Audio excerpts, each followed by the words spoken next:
ஈரோடு மாவட்ட தமிழ் வளர்ச்சித்துறை சிக்கைய நாயக்கர் அரசு கலைக்கல்லூரியும் இணைந்து வழங்கக்கூடிய இந்த இலக்கிய முன்னெடுப்புக்கு தலைமை வைத்திருக்கக்கூடிய எங்களது முதுவலும் எங்களுக்கு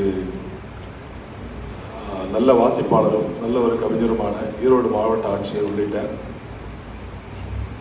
ஈரோடு மருத்துவக் கல்லூரி மற்றும் மருத்துவமனையினுடைய முதல்வர் மற்றும் இந்த கல்லூரியின் முதல்வர், இந்த கல்லூரியில் இருக்கக்கூடிய விரிவுரையாளர்கள் மற்றும் தமிழ் வளர்ச்சித்துறையினுடைய ஜாயிண்ட் டைரக்டர் மற்றும் இங்கே இருக்கக்கூடிய மாணவ செல்வங்கள், உங்கள் அனைவருக்கும் எனது பணிவான வணக்கங்கள். என்னை பற்றி நிறையா ஆண்டன் மணி சார் பேசுகிறாரு, அதெல்லாம் எதுவும் இல்லை, எல்லாம் போய் அதெல்லாம் எதுவும் நம்பாதீங்க நம்பாதீங்க நம்பாதீங்க நம்பாதீங்க. ஒன்று.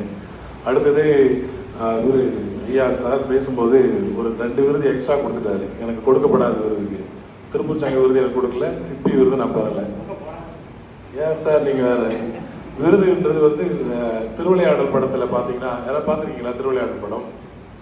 அதில் விறகு வாங்கலையோ விறகுன்னு சொல்லி சிவாஜி வந்து போவார். இன்னைக்கு அப்படிதான் விருது வாங்கலையோ விருது அப்படின்ற மாதிரி தான். ஓகே, அடுத்தது இப்போது அவர் முதல்வர் அவர் பேசும்போது கவிதையை பற்றி வந்து சொல்லிட்டாரு. மருத்துவக் கல்லூரி முதல்வர் பேசும்போதும் கவிதையை பற்றி பேசிட்டாரு. அப்போ இவங்க இந்த நிகழ்ச்சி தொகுப்பாளர் பேசும்போதும் கவிதை என்னன்றதை பற்றி நிறையா அடிக்கடி சொல்லியிருந்தாங்க.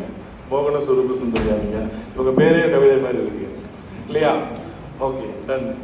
இல்லை அழகியல் தான் கவிதைக்கு அடிப்படை வந்து அழகியல். அது நல்ல அழகான பேர். உங்கள் அப்பாவுக்கு அது நான் வாழ்த்து சொன்னேன்னு சொல்லுங்கள், நன்றி சொன்னேன்னு சொல்லுங்கள். அழகிய தமிழ் பெயர். ஓகே.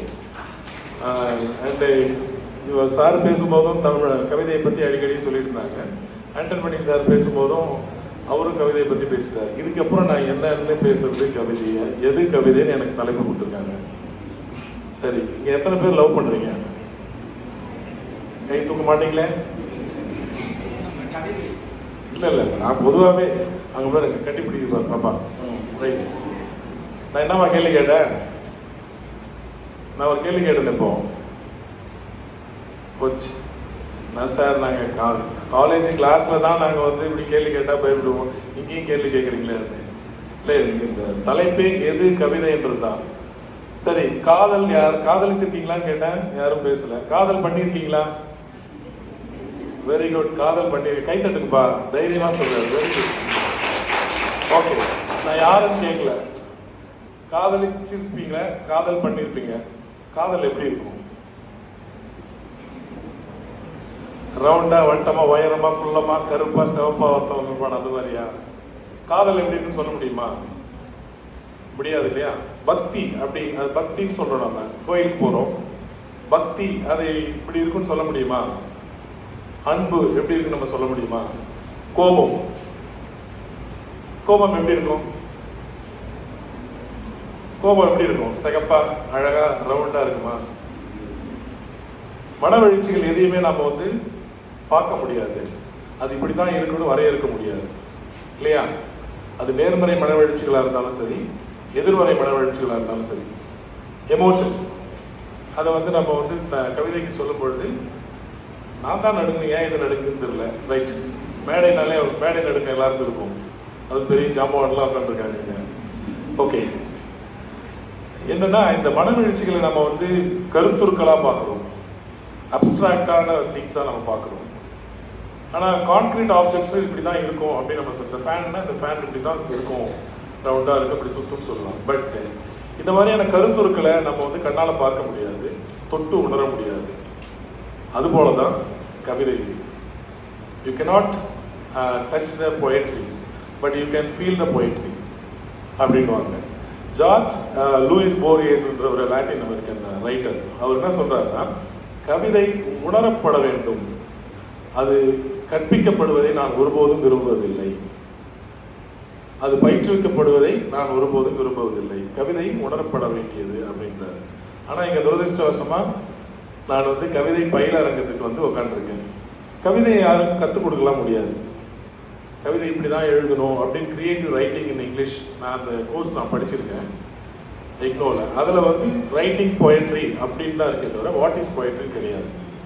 ரைட்டிங் பொயட்ரின்னு ஒரு பேப்பர் இருக்கு, பட் வாட் இஸ் பொயட்ரின்னு கிடையாது. பொயட்ரிக்கான டெஃபினேஷன் எங்கேயுமே கிடையாது. ஆனால் இங்கே வரும்பொழுதே அங்கே அழகாக அந்த இடத்துல கார் பார்க்கிங் ஏரியாவில் 2 தூண்ல அழகாக எழுதிருக்கீங்க. கவிமணி தேசிக விநாயகம் பிள்ளையினுடைய கோட்டு, உள்ளத்து உள்ளது கவிதை, இன்பம் உருவெடுப்பது கவிதை அப்படின்னு. உள்ளத்து உள்ளது கவிதை, இன்பம் உருவெடுப்பது கவிதை அப்படின்னு சொல்லி தேசிக விநாயகம் பிள்ளை சொல்றாரு. உள்ளத்து உள்ளது கவிதை என்னன்னா, உள்ளத்துல என்னென்னலாம் இருக்கோ அது எல்லாமே கவிதை தான். ஷெல்லி இன்னும் ஒருபடி மேல போறாரு, மேற்கத்திய கவிஞர். அவர் என்ன சொல்றாருன்னா, கவிதை அனைத்து அறிவு தளத்தையும் உள்ளடக்கியது, அறிவின் விளிம்பும் மையமும் கவிதை தான் அப்படின்றாரு. அந்த கவிதை எப்படி இருக்குன்னா, இசை நயத்திலையும் ஓசை நயத்திலையும் லயிச்சு போகக்கூடிய அழகியல் தன்மையுடையதா இருந்துச்சுன்னா அதை நான் கவிதை இருப்பேன் அப்படின்றாரு ஷெல்லி. க்ரோஸ் அப்படின்னு ஒரு வெஸ்டர்ன் இவர் சொல்றாரு. அவர் என்ன சொல்ற, உணர்ச்சியின் வெளிப்பாடே கவிதை, அவ்வளவுதான், சிம்பிள். அவங்க மோகன சரப சுந்தரி சொல்லும்போது அதை சொன்னாங்க. க்ரோஸ் அப்படின்றவர் அவர் சொல்றாரு. பிராட்லி அப்படின்னு ஒரு முக்கியமான ஒரு வெஸ்டர்ன் இலக்கிய கோட்பாட்டாளர், அவர் என்ன சொல்றாருன்னா, புதுவிதமாய் தோற்றுவிப்பதாகவோ அல்லது மறைமுகமாக ஒரு விதத்தை ஒரு பிரதியை தோற்றுவிப்பதாகவோ அது